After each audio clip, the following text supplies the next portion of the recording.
Okay, so you don't need to be holding your pens. I'd like you to follow me on a journey. I'm going to tell you a story. And as I tell you the story, I'd like you to understand the concepts that I'm getting across. And I'm going to start, again, I apologize for my drawing. It is not good. This is bone marrow. So, the story starts once upon a time. There was a blast cell, a baby white blood cell. And right at the beginning of its life, they're a little bit like seagulls when they're just born. Baby seagulls are enormous and big and fluffy, and then as they grow up, they become more and more svelte. And it's quite funny when you watch, again, David Attenborough documentaries where this svelte seagull bringing back and feeding this enormous brown fluffy thing. Blast cells are a little bit like that. The baby white blood cells are quite big. Let's just say, right at the beginning of its life cycle, when it was a baby, there was a mutation that occurred, and that white blood cell started to multiply and make exact copies of itself over and over and over again. If that were to occur, that disease is called an acute leukemia. An acute leukemia is when blasts multiply, fill up your bone marrow, start spilling out into your circulation. Point number one, rule of thumb, if you do a blood sample and you don't have blasts, you don't have acute leukemia. If I take a blood sample and the blood sample is full of blasts, then I've probably got acute leukemia. So let's do a life cycle of a lymphocyte. We're going to start. So if this is a lymphocyte, at this stage, that would be acute lymphocytic leukemia. I'm going to come back to the other leukemia, but acute lymphocytic, more common in children than it is in adults. Lymphocytes, sneaky little bastards, lymphocytes. We talked about them in Sjogren syndrome, where they crept into tissue, caused fibrosis. We'll come back to them later in myelofibrosis. We'll come back to them later in other conditions. What I can say is lymphocytes like causing damage. They like sneaking and hiding places. And in actual fact, ALL, those lymphocytes tend to invade the brain, testicles, all other areas. So once you start invading those tissues, it's quite hard to cure the disease. But long and the short, a blast, lymphoblast, when it multiplies at this stage is an acute lymphocytic leukemia, more common in children, more curable than AML in adults. Let's just say that that didn't happen. Let's just say that that blast was able to grow up unimpeded by that horrible mutation, and it grew up into adult stage, early adult stage, but into adult stage. It now is going to leave the bone marrow and go off onto the circulation, trying to find something to do that's productive with its life. At that stage, this is a lymphocyte.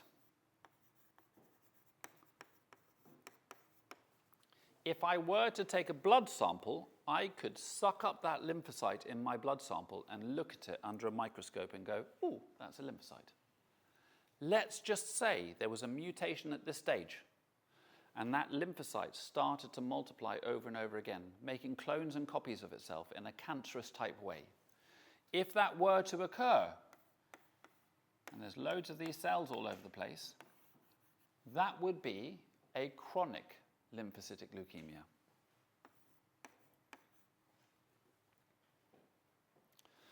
With a chronic lymphocytic leukemia, if I were to take a blood sample, would I see blasts? No, because this isn't blasts, kind of copying itself. Would I find a high lymphocyte count? Yes, because I keep on copying mature grown-up lymphocytes that want to be in my circulation. So in this stage, my lymphocyte count is going to be high. Now those lymphocytes, some of them are a bit manky, and the membranes of them aren't great, and even looking at them underneath a microscope and dragging the slide open, sometimes I can pop those fragile lymphocytes. So if you read English textbooks, we call those smear cells, and in American textbooks they call them smudge cells. And that's where one of these fragile, slightly manky lymphocytes have had a slide, microscope slide, put over the top of it, and that's caused it to pop. So do I get a high lymphocyte count? Yes. Do I get blasts? No. So take home message one, if you don't have blasts, you don't have an acute leukemia. Take home point 2. If you don't have a high lymphocyte count, you don't have chronic lymphocytic leukemia. Do we get that? As a side point, I would like to give you 2 other little pieces of information to run with in your head, which is any bone marrow malignancy, hematological malignancy, can give you bone marrow failure. Your bone marrow can stop working. So you can get, if I've got CLL, I could have a low hemoglobin, I could have low platelets, I could have low neutrophils because my bone marrow might stop working. So the mechanism for that we'll talk about later. But for the moment, all you need to know is any hematological malignancy can give you bone marrow failure. The second thing is if it's got lympho in the title, it can give you lymphadenopathy. If it doesn't have lympho in the title, it doesn't give you lymphadenopathy. So if we were to play a game and I said, acute lymphocytic leukemia, can you get lymphadenopathy? Yes. Chronic lymphocytic leukemia? Yes. Chronic myeloid leukemia? No. Lymphoma? Yes. Myeloma? No. So there you go. You can play the game all day. Gets a bit boring after a while. It's not great with the kids, but for an MRCP question, works very well. So let's just say that that didn't happen. You go back to these lymphocytes and you just had a lymphocyte in its adolescence, just minding its own business. At some point it will realize that maybe going to university would be a good idea. So it goes to lymph university, which is in your lymph nodes. So that lymphocyte settles down there, gets lazy, sits down in his hall to residence, starts relaxing, watching TV, playing some PlayStation, smoking a couple of cigarettes, having a beer. Let's just say at this stage of its life cycle, there was a mutation and that lymphocyte started to multiply over and over and over again. It would start filling up that lymph node. That malignancy would be a lymphoma. Are these lymphocytes in your circulation? If I take a sample from your blood, will you have blasts? No. Will you have a high lymphocyte count? No, because they're all lazy bastards, just like the first one that copied itself, and they're just sitting at university, smoking cigarettes, playing on the PlayStation, just like the identical copy of itself. They will hang out in lymph nodes and not go anywhere else, because that's the stage of life that they're at. Does that make sense? So you don't have a high lymphocyte count. In actual fact, is it a hematological malignancy? Yes. Could it give you bone marrow failure? Yes. So actually, your hemoglobin might be low, your platelets might be low, your lymphocyte count might even be low, your neutrophil count might be low. You might have any part of your lineage being low. Does that make sense? Could you have lymphadenopathy? Is this a lymphoproliferative condition or a myeloproliferative condition? Lympho, because it started with a lymphocyte. Could this give you hepatosplenomegaly? Yes. Would your liver be bigger than your spleen or your spleen bigger than your liver? Liver bigger than spleen, because remember that picture that I drew a little while? And I said, this is my liver, this is my spleen. Lymphoproliferative conditions was this way. You could get some splenomegaly, but you tended to get more hepatomegaly. Remember that? Let's just say that that didn't happen. Let's just say that the lymphocyte went to university and then grew up, finished university, decided to go and settle down, have some children. And now this lymphocyte is at this stage of its life. He's grown up now, so he doesn't like to be called a lymphocyte anymore. He wants to be called a plasma cell. And he starts having babies, and the babies that he has are antibodies. So lymphocytes eventually turn into plasma cells and secrete antibodies. Let's just say, at this point of its life cycle, it underwent a mutation and started making copies of itself and making lots of copies of plasma cells. All of their children were identical. They had monoclonal antibodies. Those antibodies were all identical. That malignancy, again, is called a myeloma. Now, what idiot decided to call a lymphoproliferative condition myeloma is beyond me. It's a bit like pretibial myxedema. or past pointing. It's one of those things that winds me up unnecessary. So this is myeloma.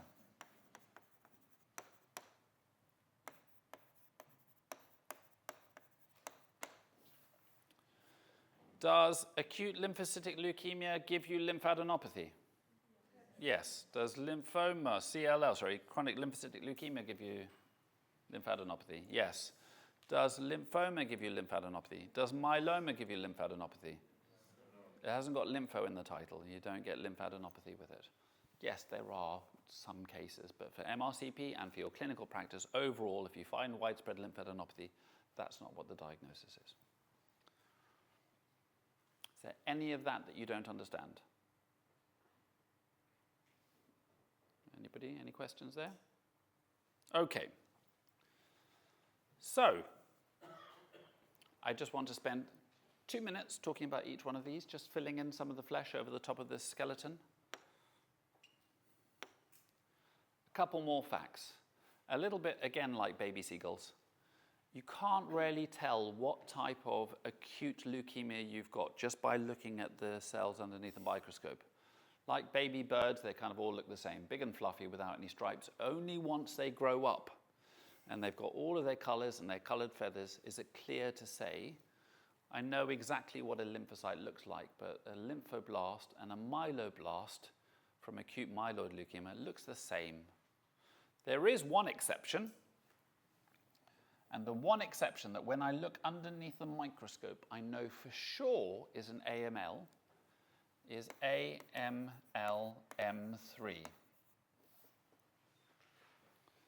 And AML-M3, how I could tell when I see the blasts, those blasts have got these hour rods or Ur rods.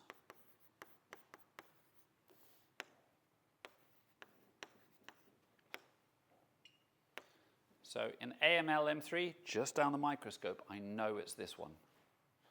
On top of that, rather than giving normal chemotherapy, we give these people all trans-retinoic acid. And that's very effective at treating AML-M3. There is also a specific, so there's a specific treatment, there's a specific identification under the microscope, there's a specific complication. When I break this open, when I start treating it, all of those Ur rods pour out, and those trigger a very powerful stimulator of DIC. If I had to look at one thing under a microscope to say for sure that I had DIC, and I could only pick one thing, what would that be? Schistocytes. Blood cells that have been chopped up into lots of different pieces. So DIC. There is a specific translocation, and the translocation with this is translocation 1517.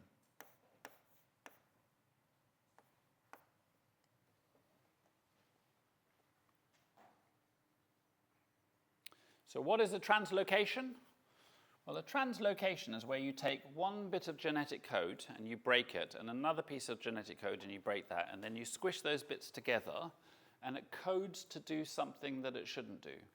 So if I left my kids at a hotel room, I might leave a set of notes for my son, and on the set of notes it might be, always do your homework,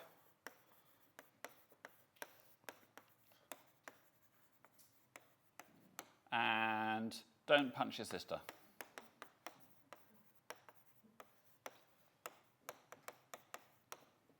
In a translocation, you tear pieces of those notes apart, and very quickly, when they're put together, they code for something that was unintentional, and that gives you that replication over and over again. And so treatments, especially in translocations, are aimed at turning off the thing that triggered that pathology to begin with.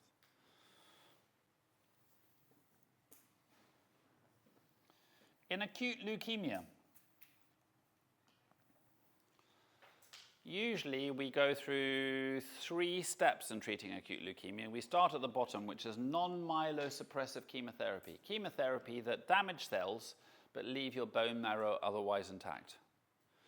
The second, which is much more aggressive chemotherapy, is myelosuppressive chemotherapy. It's going to kill lots of cells, and it's also going to damage your bone marrow pretty bad. And then the final type, which is ablate all of your bone marrow and do a bone marrow transplant. So those are the 3 levels. And how do you decide which one of those things you're going to do? Well, you add up on your hands, on your fingers, you add up how many bad things that I've got on as prognostic features to decide how far down that we go, how far down that list we go. And you don't need to know the precise criteria, but the things along the side of, if you start off with a very high blast count,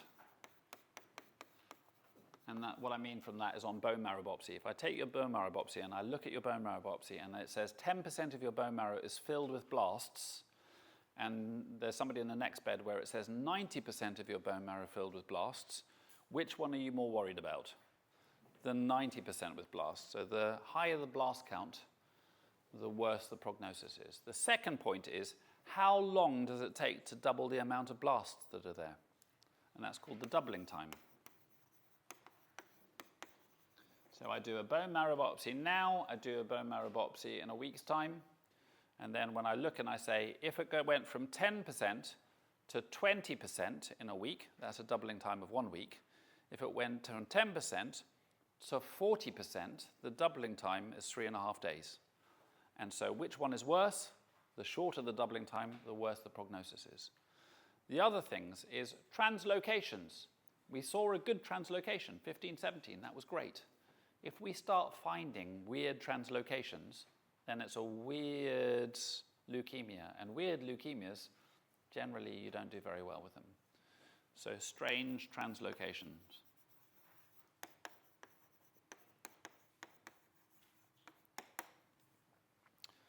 In ALL, being a boy is worse than being a girl because you've got testicles and lymphocytes like hiding in testicles. And the further away, the circulation isn't the same as being in your body, so it's harder to cure a boy than a girl.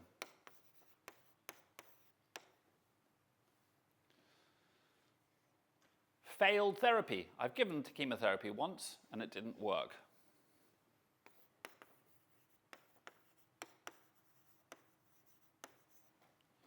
Being very old or being very young, also not good. So you add up as many things as possible, and you say how many of the bad things that I've got, and then I decide how far down I go down that list. And you don't need to know which one to pick. You just need to understand that concept of these are bad prognostic features.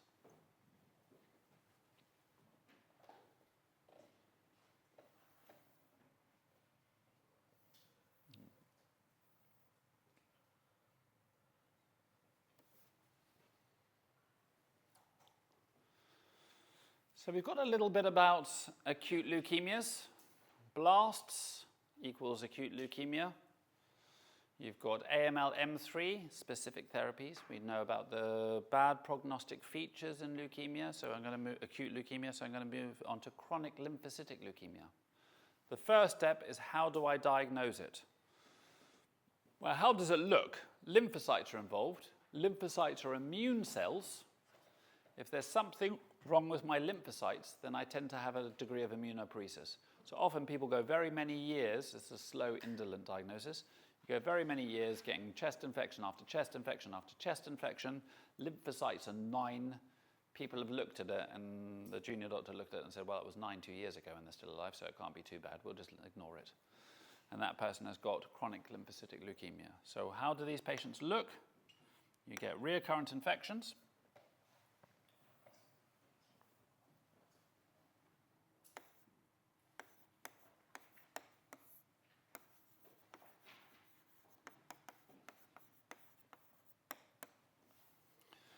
The lymphocyte count is obviously high. I look for lymphadenopathy. Do I find it? Yep. Liver or spleen? Liver could be increased. If I look on the full blood count, not only is lymphocyte raised, but I can have bone marrow suppression. Interestingly, those lymphocytes eventually will grow up to be plasma cells. And even though they're still lymphocytes, some of them start to secrete rogue antibodies because they're broken inside from the mutations that have been occurring. And those antibodies tend to attack and give you a hemolytic anemia and give you a low hemoglobin and low platelets.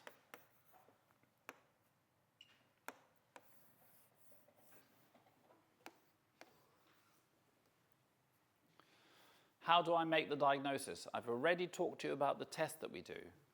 We look for the markers on the surface of the cells. And you tend to, if you've got CLL, display CD5 and CD23. So what test do I do? Immunophenotyping and flow cytometry, looking for CD5 and CD23. What did I use immunophenotyping and flow cytometry before? PNH, and I looked for? Yes, but I didn't look for it. I looked for the absence of it. I looked for it, and I didn't find it. That's so immunophenotyping and flow cytometry.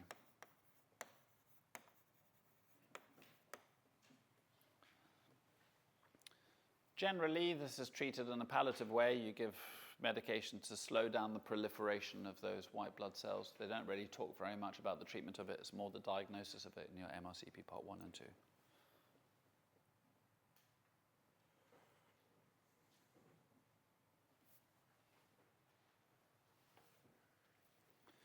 So we know how people with chronic lymphocytic leukemia look. We know how people with ALL look. Do we? Well, we know that we found blasts. We know what are good prognostic features or bad prognostic features. But what do they look like when we see them?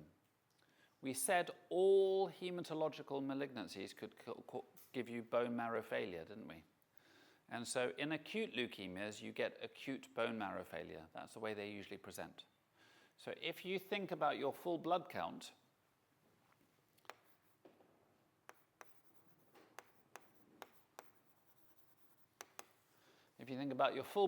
you just need to look down your full blood count and say, what would happen to a patient if that was very, very low?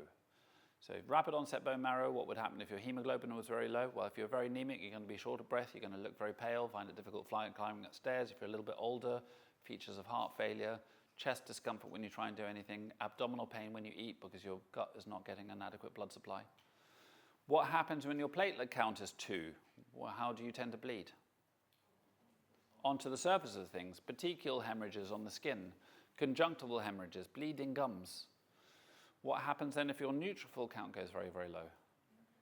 Infections. You end up with a neutropenic sepsis. So all you need to do is think down your full blood count and say, somebody with acute leukemia presents not saying, I've got lots of blasts. They present with a rapid onset bone marrow failure. And how you see that in clinical practice is you see the bone marrow failure by why they've come in, like I said yesterday. Why is this not working?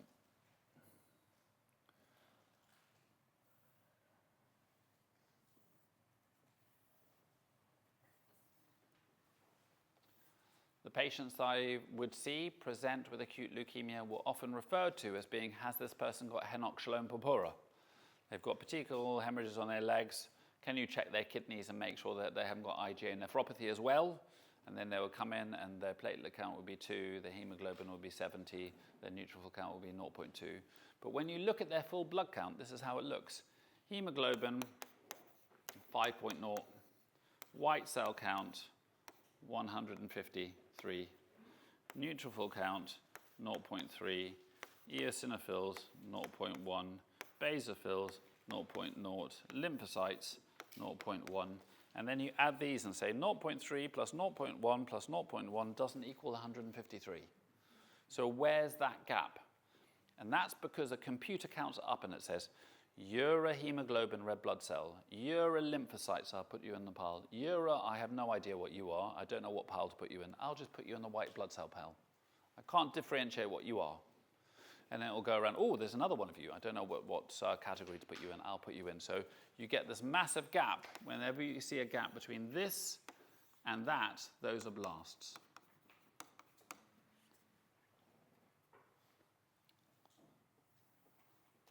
So I'm going to hop lymphoma and just go into myeloma very quickly.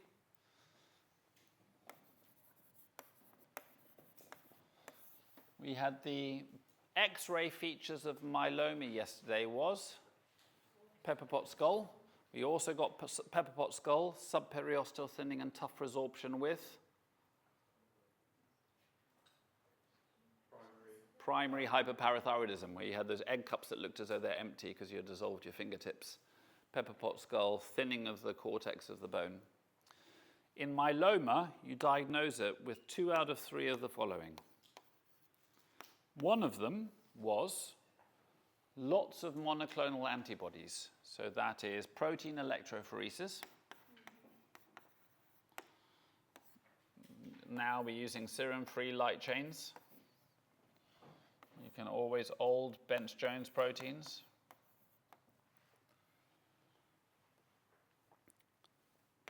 So second one is I do a skeletal survey, and the skeletal survey is not a bone scan, it's not a DEXA, it's just X-rays. X-ray the skull, X-ray the chest, X-ray the arms and legs, X-ray the pelvis, and look for lytic lesions. So bone survey, skeletal survey is just normal X-rays. And you look for lytic lesions on those. And finally, a bone marrow biopsy with greater than 10% of your bone marrow being filled with plasma cells.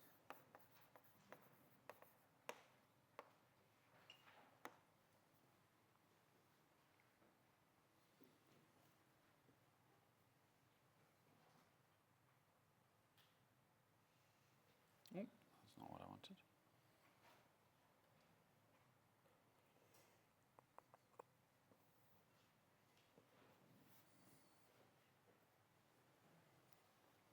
Usually myeloma, the presentation of myeloma tends to be back pain when people have lytic lesions to their spine and then they get microfractures or macrofractures in their spine. They are found sometimes from hypercalcemia, so peptic ulceration, pancreatitis, psychosis, all of the things that are associated with hypercalcemia. In rare cases, hyperviscosity causing confusion, so many immunoglobulins that their blood gets sludgy and their brain doesn't work properly anymore. Or renal failure from one of a whole number of different mechanisms of getting renal failure. So we kind of know how each of these look, and all we're left with from this cycle is lymphoma.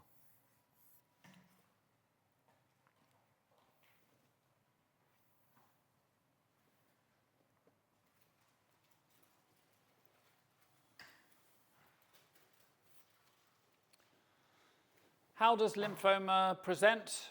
People usually present with, there's lumps everywhere, and I don't really know what this lump is, or constitutional symptoms. People call them B symptoms, and we mangle the term B symptoms a lot, but B symptoms are very specific things. And B symptoms are one of 3 things.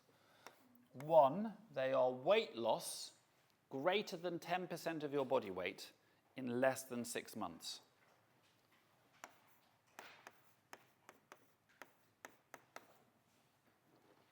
Number 2, temperatures greater than 38 degrees Celsius, ongoing without another cause.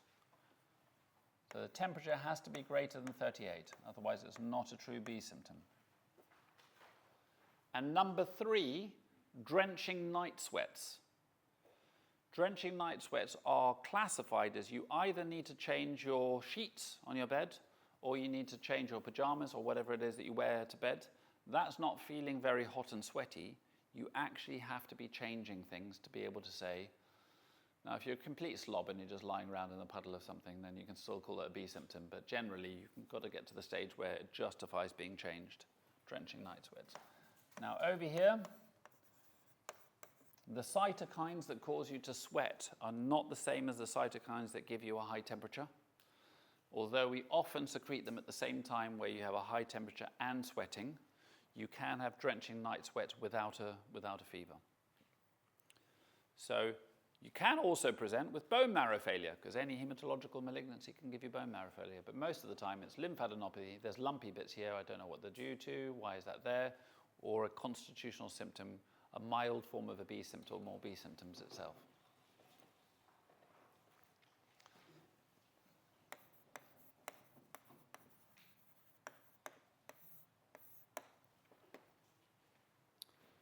we subdivide lymphoma into Hodgkin's lymphoma or Hodgkin's disease and non-Hodgkin's lymphoma.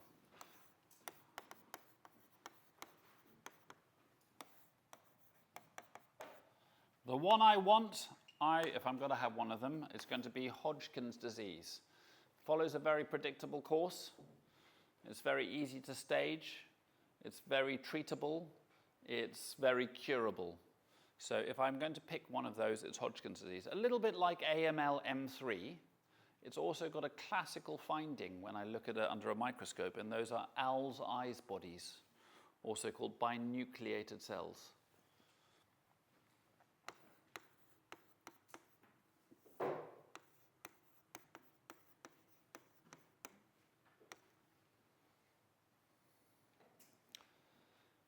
Remember, if we found a cold spot on a thyroid uptake scan, could that be toxic multinodular goiter? No. What was it? Could it be? Cyst or a cancer. And what was the test that we did? Fine needle biopsy. If you're diagnosing lymphoma, the only way you can diagnose it is by doing a core of that. It's called a true cut biopsy, which is like a little mini apple corer. You take a sample of lymph tissue, or by cutting out a whole lymph node and then slicing it and looking at it under a microscope. A fine needle biopsy will not do. And however you're trying to be tricked into choosing fine needle biopsy, you cannot diagnose lymphoma, because you've got to see the structure of the lymph tissue. Sometimes there aren't any lymph cells in there at all. So if I do a biopsy, I chop open the lymph tissue and I look inside and the lymphocytes are gone. It's a bit like the Alien films. You know, you open the door and there's all of these eggs of aliens everywhere and they've all hatched, but they're none to be seen. And suddenly you think, where have all these aliens gone? In the same way, I open up a lymph node, and if all the lymphocytes are gone, they've gone elsewhere. And that means badness. They've spread elsewhere. They're doing bad things wherever they've gone. And so if I'm staging Hodgkin's disease, lymphocyte deplete is the worst prognosis. Lymphocyte predominant is the best.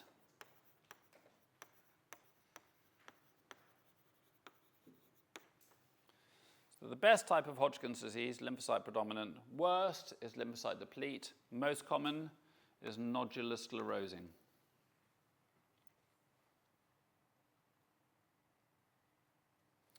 Non-Hodgkin's lymphoma, we subdivide it into two types. We've got high grade. High grade is incredibly rapidly progressing, very aggressive disease, unpredictable. You could possibly cure it because it's dividing so quickly. You can give very, very toxic chemotherapy. But if that doesn't work, it's rapidly fatal. So potentially curable, but rapidly fatal if you fail. Low grade non-Hodgkin's lymphoma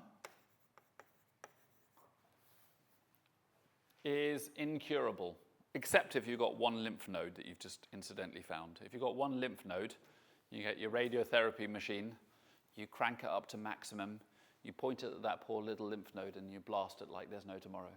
And if you get it, just one area, one set of lymph nodes are affected, you can potentially cure it with that, but otherwise it's going to slowly grumble along, maybe over years. So if you're 83 years old and you've got low-grade non-Hodgkin's lymphoma, put it down to natural causes.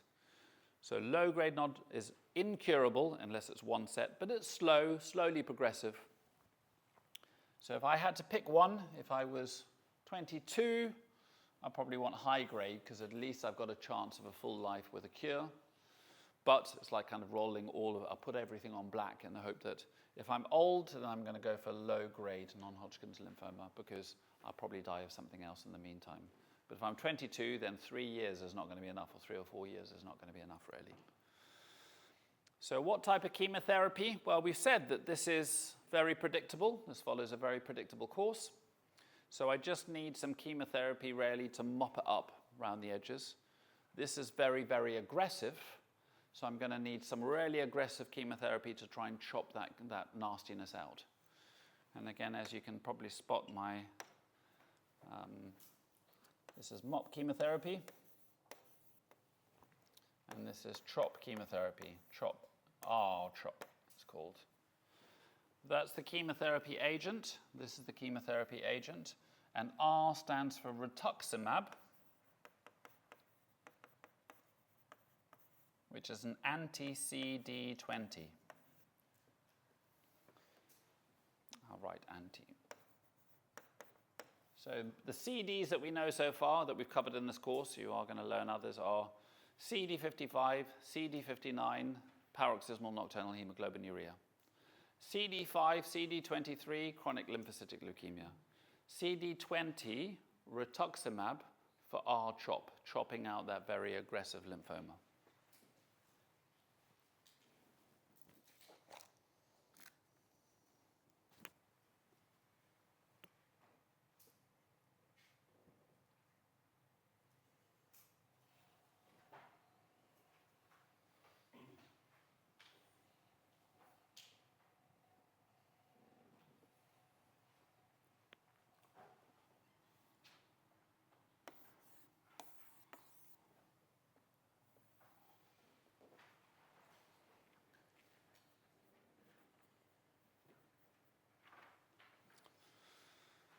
So I'm going to write out the full blood count, and we'll quickly talk about the different types of malignancies on there.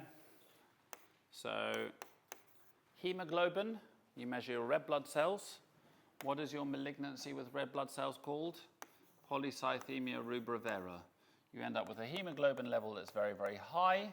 This is a myeloproliferative condition. Do you get lymphadenopathy with it? Do you get hepatosplenomegaly? Yes. Is the spleen bigger than the liver or liver bigger than the spleen? Spleen. So splenomegaly.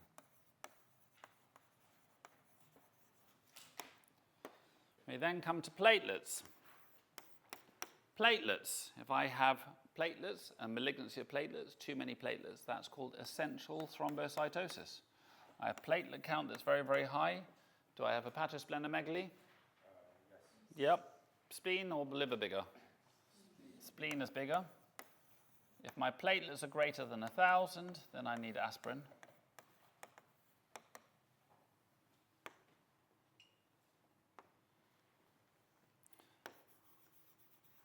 Neutrophils. If I have neutrophils as blasts, that's called AML, acute myeloid leukemia. There was only one acute myeloid leukemia that we could identify under a microscope. That was AML M3, 15 to 17, DIC, all transretinoic acid, our rods. If that neutrophil had grown up, and now that's a grown-up neutrophil, that's called CML.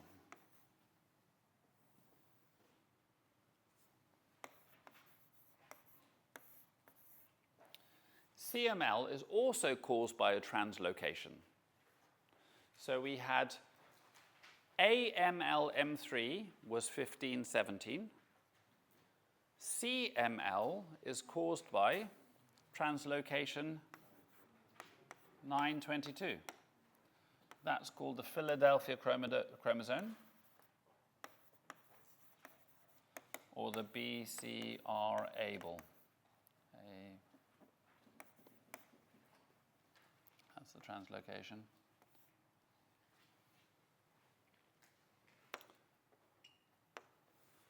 How do I see these translocations? I do chromosomal analysis. I look at the chromosomes and I see, are they misshapen in the cells that I'm looking for them?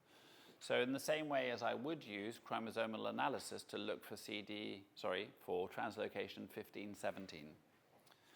This is treated with imatinib. Imatinib. I think that's an I. Matinib. Mat-E. The I's there. There's definitely an I in there. Imatinib. And that works on the tyrosine kinase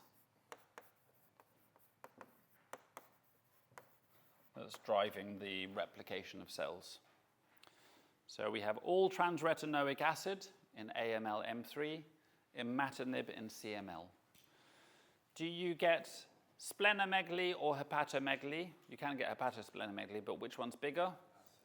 The spleen gets very, very big. On top of that, do you get lymphadenopathy? No, it doesn't have lympho in the title, so we get a nice big spleen. Can you get bone marrow suppression? Yep. So in actual fact, do you get a high neutrophil count? Or yes, because these are grown-up neutrophils that are... So how do we find that? Usually incidentally, when you see somebody with a neutrophil count of 60, 65, and you look at them and you say, well, you've got a normal temperature, you look pretty well, everything else is okay, and maybe slightly low hemoglobin, slightly low platelets and other things, so that person's probably got CML. Sometimes they burn themselves out. So they have CML. That goes on for ages. As they're replicating those cells over and over again, you get fibroblast stimulating factors released, which makes the bone marrow fibrotic until the bone marrow can't produce any more cells anymore, and that's called myelofibrosis. So myelofibrosis probably, in my eyes, a burnt out myeloproliferative condition, enormous spleen, empty bone marrow, and you get those teardrops as a red blood cell, as a red blood cell has tried to squeeze out all of that fibrous tissue. It's eventually managed to get free, and it's pulled off into a little teardrop. So as far as when we have a look at blood films,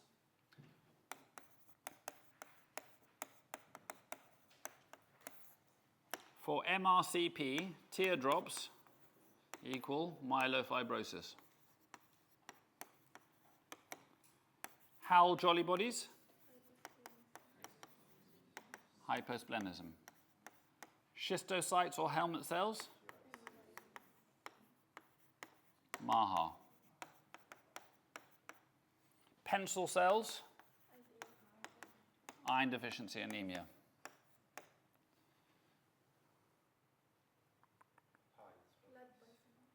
So we're going to come and add a couple more as we go through other conditions later. I'll just add one that we're not going to. Basophilic stippling. For exams, they like going for lead poisoning, but there are myelodysplastic syndromes that do it as well. Okay. So now we've covered CML, AML, neutrophils, lymphocytes. We had ALL if they were babies. We've talked about CLL when they've grown up, lymphoma when they're at university, myeloma when they're having babies. Then the last ones, which are eosinophils, basophils, etc. These also give you an AML, or you can have a CML of these. The prognosis for these are fairly appalling. They're quite rare, difficult to treat, behave in really weird ways. But all you need to know is that if you get eosinophil blasts, that's still called acute myeloid leukemia, but it's just an unusual type. If you have an eosinophil count of 15, it's probably a CML of eosinophils, and you get hypereosinophilic syndromes and things that those eosinophils do that they really shouldn't be doing. In adults, what has better prognosis, CML of neutrophils or CLL? Out of the two, CML. In my mind, I'm not a hematologist, but to me, CML is exquisitely sensitive to imatinib. So out of the two, acute is just really rapidly progressing. CML melts away, you think you've got on top of it, sometimes you have and it's gone, sometimes then it creeps back, but you can bubble along for years with it. AML, if you don't get it, then you're done. But if you're comparing CML and CLL, if you're comparing those two, CLL tends to present with recurrent infection, so you usually succumb to the infection. CML, sometimes you don't even notice. So if I looked at the two of those, the prognosis in it, I don't know the exact numbers, but my gut feeling would be CML better than CLL. But I don't know, I need to look. Much of a muchness. If you know, then drop me a line.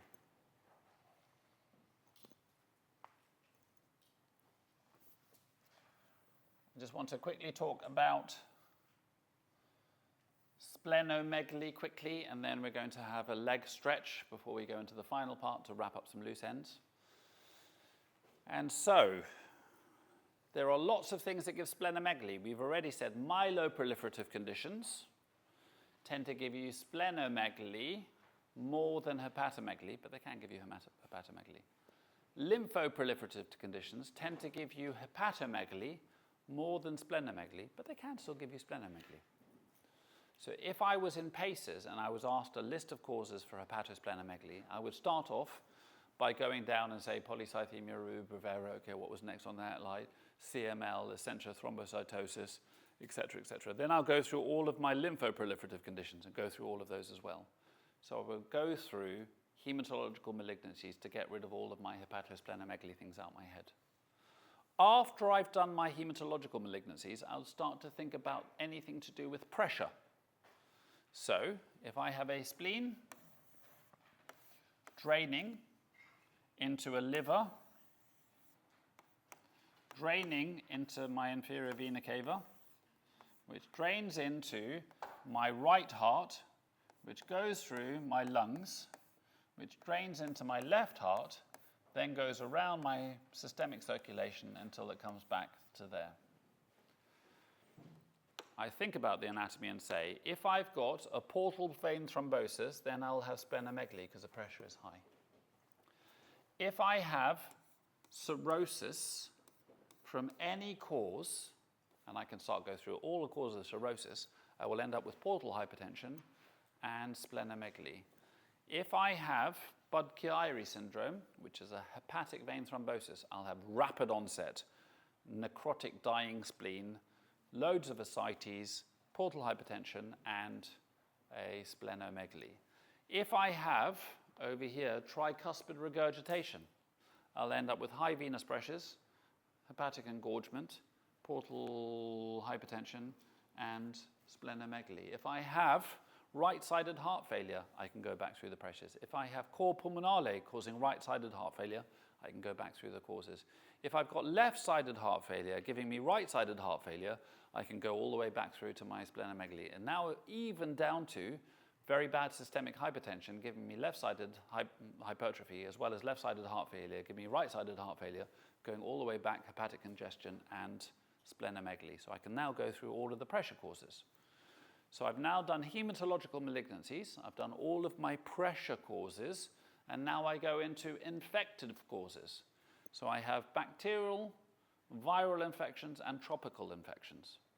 So bacterial, I'm going to go for subacute bacterial endocarditis or bacterial endocarditis. Brucellosis can. I now go into viral infections, EBV, CMV, HIV, etc. I now go into tropical infections. Malaria can give you, and leishmaniasis can give you some. So again, I might not remember everything on the list, but by this time my PACES instructor is now suicidal. They've listened to 70 causes and they just would like the pain to stop. So you've got splenomegaly, causes of splenomegaly and hepatomegaly, haematological malignancy, pressure, bacterial infections. And I've done something on the little back of the page of page 36 and broken them down so you can see just like that. Backwards pressures, myelolymphoproliferative conditions. I've also put on there leukoerythroblastic blood film. So causes of those, and you know them already. Anything that fills your bone marrow up, if they look well, sorry. Are you able to highlight any isolated hepatomegaly or splenomegaly? Do you generally come in combination? So, It makes sense that a lot of them do come in combination. so they can come in combination, but if you are having isolated splenomegaly, you are most likely to get isolated splenomegaly with no other issues, just on myeloproliferative conditions, because it hasn't got as far as the liver yet. You tend not to get isolated splenomegaly with lymphoproliferative conditions, but it is possible. But so if I had to come up with a list, it would be myeloproliferative conditions would be the list that I would give. If I was isolated splenomegaly. And hepatomegaly, again, it's going to be diseases of the liver that tend to give you hepatomegaly. Yes. And eventually, it's depending upon how fibrotic your liver, how inflamed your liver is, the liver metastases that can expand your liver. So I'd think about isolated liver diseases, but you have to be quite far along the process of liver disease to start to then get splenomegaly from liver disease. And remember, if you're doing paces, the person examining you is not a hepatologist. So again, your rough guesses based upon the conversation that we've had are going to be good enough to get you in that ballpark. And there is enough variability and heterogeneity with the way that people present, where thinking about what you're roughly in the ballpark for gets you close enough to that diagnosis. So the one thing we're going to do just before we stop for a leg stretch is the Ann Arbor staging. Ann Arbor is a hospital. Ann Arbor staging is named after Ann Arbor in America, where there's a hospital where this was kind of set up. How this works is you've got to remember your diaphragm. You've got to treat your spleen as a lymph node. That's the core part to this. We have stages 1, 2, 3, and 4. Straight away, stage 4 is extranodal spread. If I have a big spleen from lymphoma, this is Ann Arbor,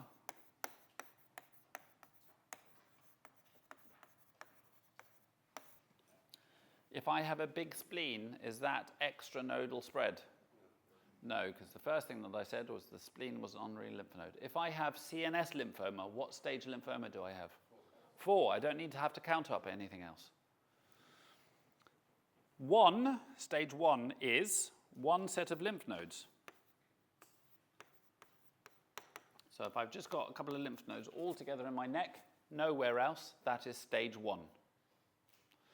If I have lymph nodes in my neck and hepatic congestion due to lymph node invasion, what stage is that?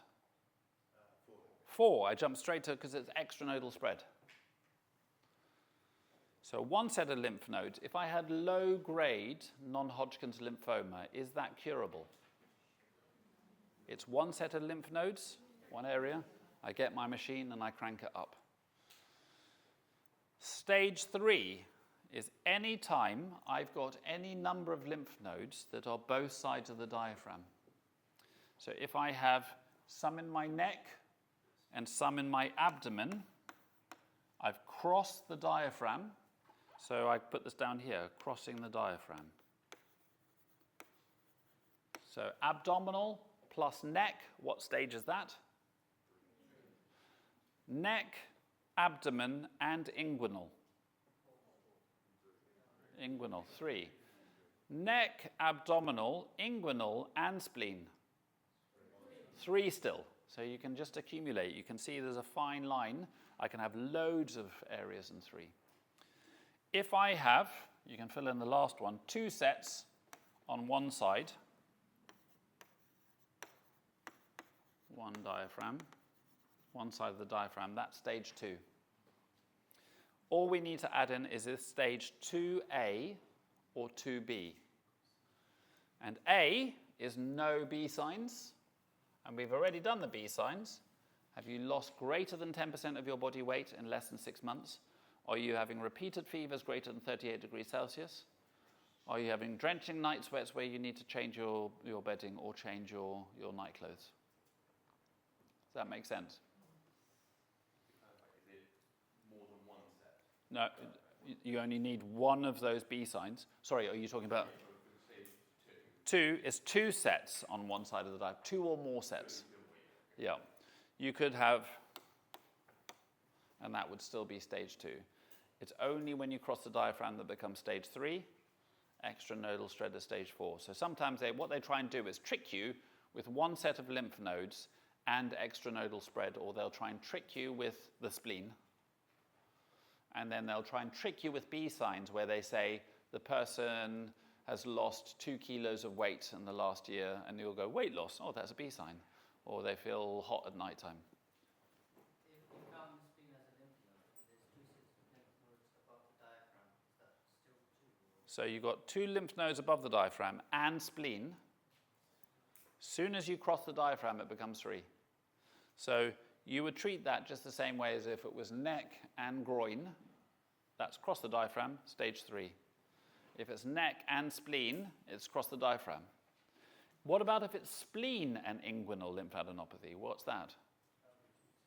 Stage 2, 2 sets or 2 or more on one side of the diaphragm, on one side of the diaphragm. Okay, so we're going to, oh yeah.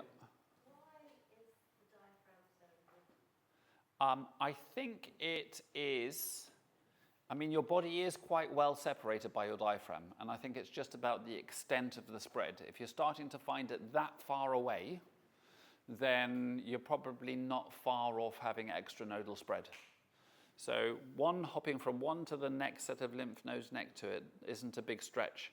And I think also what they found is they tried lots of different staging systems, and which one gave the closest aggregate to what the overall prognosis was. And probably, I don't know, there may be a different pathophysiological reason that I'm understanding, but they plugged all of these in and they said people who have got 5 sets on one side of the diaphragm tended to better prognostically than one on one side and one on the other. And they responded better to chemotherapy and they tended to survive. As soon as they got there, then the survival tended to drop. And maybe you're just not seeing the other bits of spread. Maybe to go from here to here in 2 lymph nodes shows quite an aggressive type of lymphocyte that's wanting to spread. It's a guess. Yep. So I think it's to do with the lymph drainage above the diaphragm, below the diaphragm, Yeah. which the response to the treatment, Yeah. if it is on both sides, then it's more difficult, and that's how the poor prognosis. Yeah. So it's how the prognosis going down the. Yeah, and that's, I think the question was, why is that so? Is it that chemotherapy finds it harder? Well, it shouldn't do. Is it that there must be something about what lymphocytes have had to do to get to the other side of the diaphragm that shows the aggressive nature of the mutation itself? It can't just be because chemotherapy isn't going to get to both sides, because if it was on this side, it would. If it was on the other side, if that makes sense. If anybody finds out, drop me an email. I'd appreciate that. So we're going to have 5 minutes leg stretch and pop to the loo, limber up. We're almost there. We haven't got very much to cover from the rest. Crossing the diaphragms, Yeah. with the and the extranodal. Yeah. Because to me, if it's crossing the diaphragm, it's already in multiple places. Yeah, but if you can only find it in lymph nodes, it's not extranodal yet. So if you can find it elsewhere from lymph nodes. It's extranodal. Got you. Nice, Yep. nice, yeah.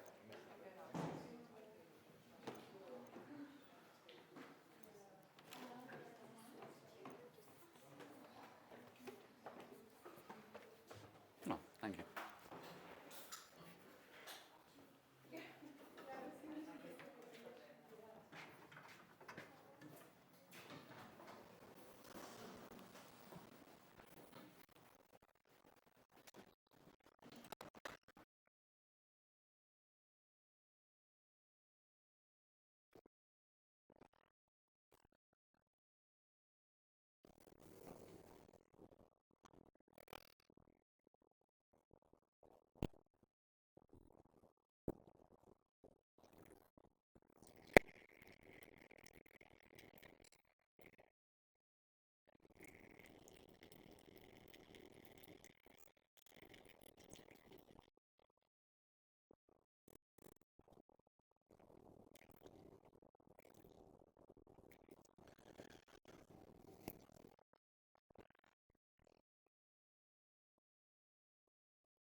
We have no formal lectures.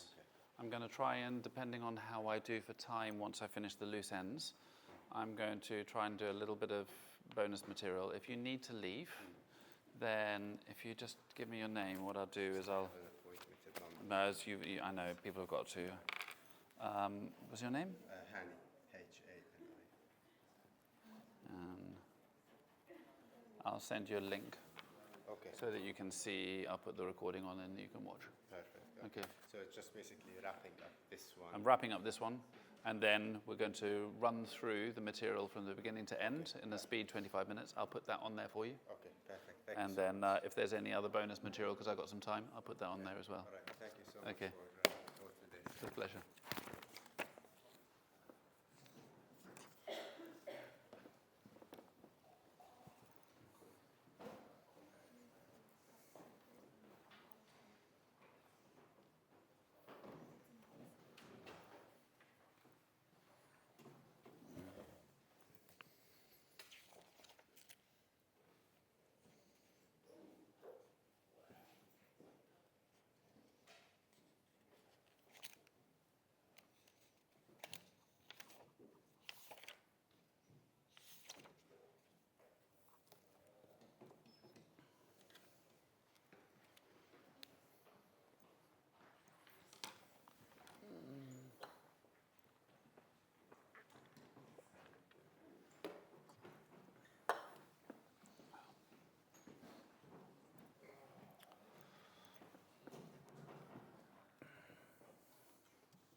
Okay.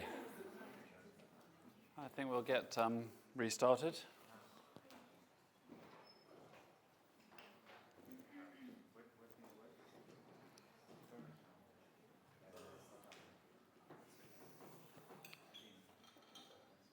So we're on the home straight. We are on the home straight. I always wind my wife up because she leaves before the course finishes and I have to pack away. There's the one time, it was many years ago, when I'd finished the course and I was packing away, there was a girl who had come to the course who asked me whether I wanted to go for a drink with her at the hotel across the road. And so I threatened my wife and I say, look, I was propositioned once because you went home early. And it was about a year ago, I was packing the car. This was quite 10 years ago, but a year ago I was packing the car, and this rather attractive girl started to come up, and I thought, that's quite nice, I still got it. And she came up to me and said, excuse me, sir, do you need a hand? It looks like you're struggling. How dare you? So, yep, those years have now passed, and I've come to terms with them.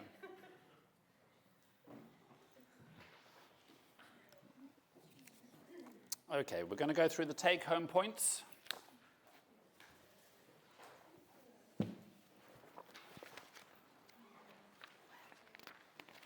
We're going to start with the take-home points on page 31. If you don't have blasts, you don't have acute leukemia. You can't tell the difference between ALL and AML just by looking under a microscope at your blood sample, except AML-M3, where you have oorodds. Children, ALL is more likely in a child. In an adult, AML is more likely. If you don't have a high neutrophil count, you don't have CML. If you don't have a high lymphocyte count, you don't have CLL. Your blood counts can be entirely normal with a low lymphoma because those lymphocytes are hanging out in lymph nodes. They haven't got the machinery switched on for them to circulate round in your blood vessels. Lymphocytes like to invade tissues. We saw that in Sjogren syndrome, where you had infiltration of lymphocytes into tissue, causing failure of secretory cells. ALL, those lymphocytes can invade CNS and testicles. CLL, you can get lymphadenopathy, moderate hepatosplenomegaly. Lymphoma, lymph node, spleen, anything with lympho in the title, you can get lymphadenopathy, like it says right in the end point. All hematological malignancies can cause bone marrow failure, and bone marrow failure, a disappearance of any of the things that your bone marrow makes. Remembering that ALL, or acute leukemias, the way that they present is through rapid onset bone marrow failure. Anemia, low platelets and a platelet-type bleeding disorder, neutrophils and neutropenic sepsis. As we said, if it's got lympho in the name, then it causes lymphadenopathy. We're going to move over to the take-home points from lymphoma. That's page 35.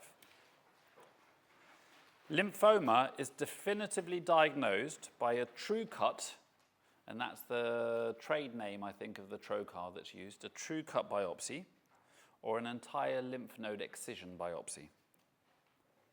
Hodgkin's disease is a highly curable disease that we only need to mop it up with mock chemotherapy, characterized by Reed-Sternberg cells, also called binucleated cells, also called Alzheimer's.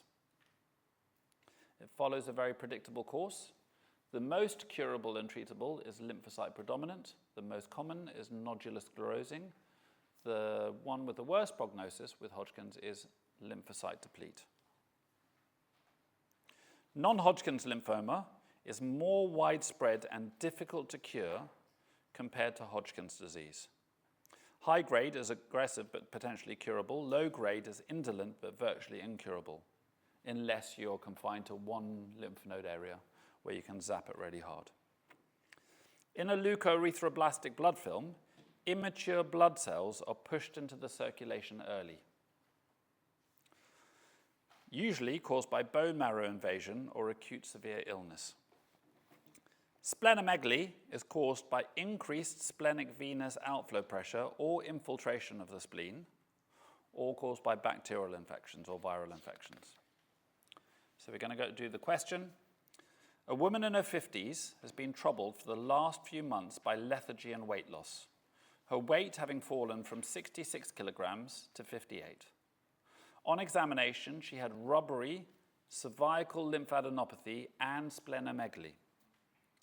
Blood tests revealed a significantly raised LDH, and as part of a workup, a CT was performed which confirmed the physical findings of splenomegaly with lymphadenopathy combined to one area. Concerning this woman's disease, which of the following statements is true? A, Reed-Sternberg cells are classical of non-Hodgkin's lymphoma. No. Hodgkin's disease, Reed-Sternberg, Alzheimer's, binucleated. Fine needle aspiration is preferred to true cut biopsy or lymph node excision biopsy as it is less invasive. No, you need to see the structure of the lymphatic tissue. Fine needle biopsy, fine for thyroid cancers.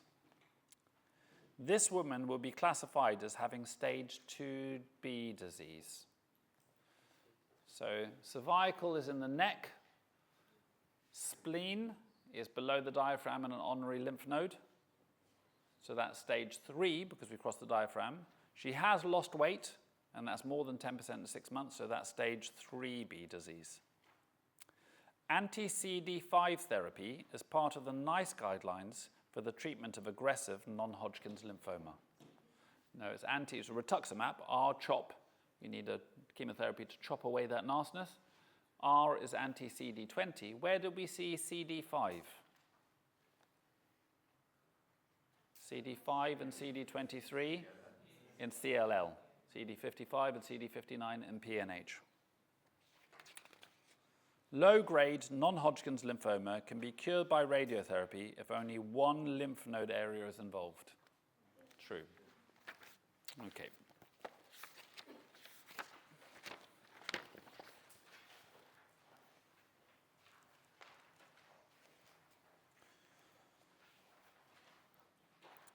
You review a patient admitted to a cottage hospital in which you work. This is the fourth time he has suffered with pneumonia this year. On conducting a thorough examination, you find widespread lymphadenopathy with a normal liver and spleen. A nurse tells you that the pathology department rang about the patient as he had an abnormally high white cell count and a significant anemia. You retake the history to find any further clues as you suspect an underlying hematological malignancy. He's not had any night sweats or weight loss. You ring the pathology department to get some further information about the blood film, but all that the technician can tell you is that the white cells were very small and fragile and that there were no blasts. So before we start, we are going to play, I don't know whether you ever played Guess Who. You play Guess Who, you basically get the selection of 50 faces, loads of people with beard, some people with long hair, some people with a moustache, different colours, and you say, does your man have a moustache? And the person says no, so you put down all of the moustaches. Does your person have long hair? No, so you put down all of the people with long hair. And you do exactly the same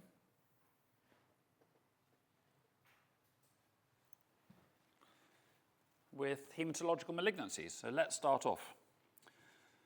You find widespread lymphadenopathy. So if you find widespread lymphadenopathy, what has it got to have in its name?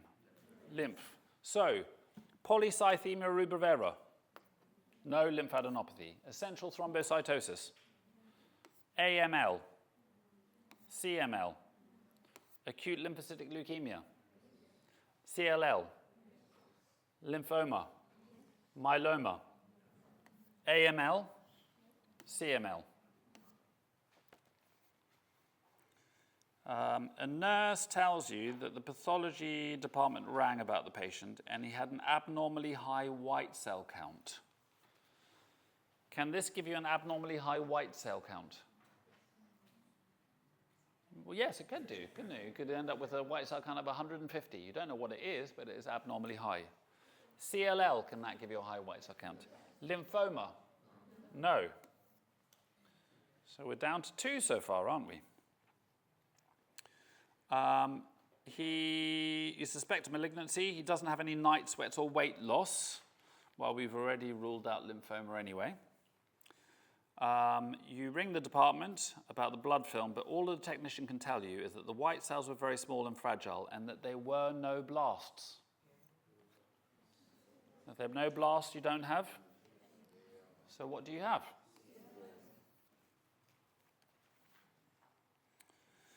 The white cells were very small and fragile. And what does small and fragile mean? When they try to look at them under a microscope, smudge cells, does that fit with CLL? How do they look? How do they present?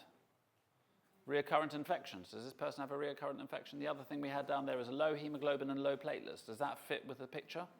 So now we go down and we say acute lymphocytic leukemia, no, because there were no blasts, so we know it's not that. Acute myeloid, no blasts. Chronic lymphocytic leukemia, that's what we're going for. Chronic myeloid leukemia, no. There was lymphadenopathy. And lymphoma, there was a high white cell count, which you don't get with lymphoma. Given us history, we think he's got CLL. What test do you do for that? Bone marrow biopsy? No, I might do that in myeloma. I might even do that in acute leukemia to look for blast and the doubling time. But I'm not going to do that in somebody who's got CLL. Chromosomal analysis. Am I looking for a translocation? No, I would if that was AML-M3. I would look for it for CML, looking for 922, the Philadelphia chromosome. I might do it in other acute leukemias just to look for random translocations that would be a poor prognosis, but not that. Immunophenotyping and flow cytometry. Yes, I'm looking for CD5 and CD23, which is my definitive diagnosis for CLL. Lymph node biopsy, no, I do that for somebody who's got a lymph node, lymphoma. And then skin biopsy, seems strange there, but you sometimes get cutaneous T-cell lymphoma. So in that case, what stage lymphoma is that? Stage 4 because it's extranodal spread. Okay.